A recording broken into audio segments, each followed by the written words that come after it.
CSMA/CSO, that is peer source collision detection. This is collision avoidance. I only tell about the difference here, that is collision avoidance.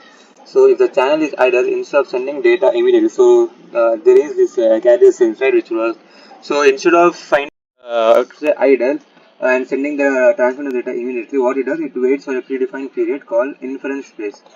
This is the important point over here.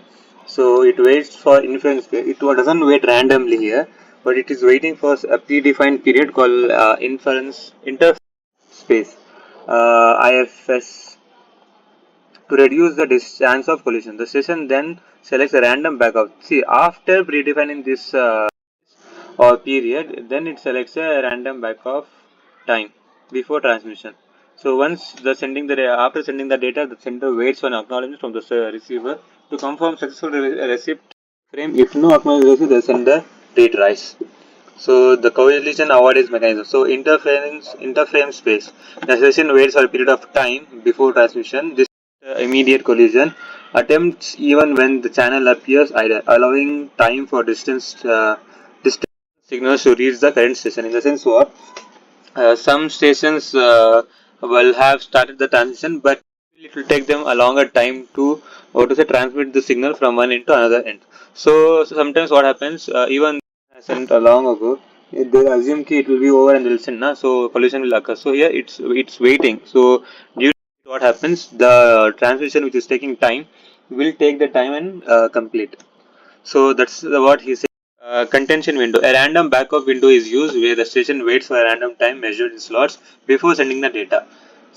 Before sending, it waits. After this interframe space, it waits for a random backup time. The number of slots increases after each failed transmission attempt using a binary exponential backup strategy. So since it is sending, at the same time, if there is transmission simultaneously from two devices, so they say, right, the backup time depends on number of times you have tried. So for that itself, this is a request to send and clear to send. These are control frame exchange between stations to ensure that the channel is clear before transmission starts. The RTS is sent by the sender to request permission to transmit, and the CTS is sent by the receiver permission. This action helps to avoid the hidden node problem. So if I want to send you, first I will send a request, then you will send me a message saying it is clear to send, you can send now. So then I will start sending. Flow chart is there. I'll chart in which all these four things are there. This is in some cases the session may initiate an RTS and CTS section for collision avoidance. Acknowledgement, see channel sensing, waiting for IFS. In the sense, what for the transmission of other signals to get over, then transmission. After random backup time, it will transmit. And then acknowledgement. What is hidden station problem? Nothing. In wireless network, the hidden station problem occurs when two stations that cannot hear each other's transmission cause a collision. So it's like it has to travel from one end to another, but it's not receiving another there itself, the ending transmission. So it will keep on going. So it will collide with other things, right? So that's what it is talking about. The CSMA/CA mitigates this by using RTS and CTS. So first, it will send a request. Request is reaching to that place itself. Now it will receive a clear to send request. So at that time, it's ensured that point-to-point communication will just do it up. So network allocation vector, virtual timer that informs the other stations how long that medium will be occupied. So how much time it will be the medium, and then use this collision during handshake.